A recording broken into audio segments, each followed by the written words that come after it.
ขอกราบสบายดีลูกค้าทุกท่านเด้อเจ้าเด้อมื้อนี้ข้าพเจ้าเนาะมีพระพุทโธรายการที่หนึ่งมาให้รับชมกันนะเจ้านี่จะเป็นรายการที่สร้างหน่อยที่สุดของพระพุทโธเนาะเป็นรายการที่หนึ่งสร้างทั้งหมดเพียงแต่99องค์เจ้าองค์นี้จะเป็นองค์ปิดทองคำเปลวเต็มองค์นะเจ้าเด้อองค์นี้สภาพค่อนข้างงามสมบูรณ์เลยนะเจ้า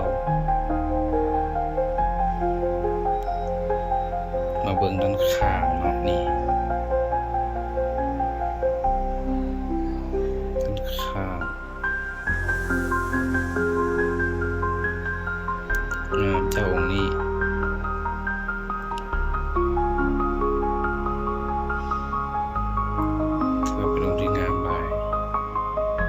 หมายเลขกับ47เจ้าสร้าง99องค์สำหรับสายตรงเนาะสำหรับท่านใดมีพระพุทโธฐานเนื้อนี่ถือว่าสุดยอดหลายนะเจ้าสร้างหน่อยเนาะปัจจุบันนี้บ่เห็นผู้ใดเอาออกมาแบ่งปันเลยเนาะด้านหลังจะเป็นกรงธรรมจักรนะเจ้าปูสุวรรณคำจันทสโลปูเขาควยพศ2568เจ้างามหลายองค์นี้นะเจ้าถือว่าเป็นองค์ที่ปิดทองคำได้ค่อนข้างสมบูรณ์อีกองค์หนึ่งนะเจ้าด้านหน้านี่โอ้โหถือว่ามีครบเลยเนาะเอ็นว่ายันทางด้านข้างนี่จะเป็นยันที่ปูเมตตาเขียนให้เลยเด้อ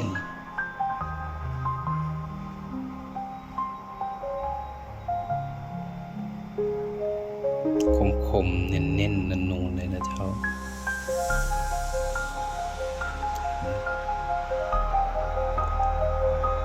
สำหรับท่านใดที่สนใจต้องการที่จะบูชาเนาะ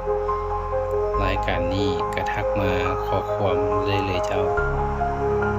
หรือทักตามเบอร์เลยเด้อ522 53357นะเจ้าเบอร์โทรเจ้าขอบใจทุกท่านเจ้า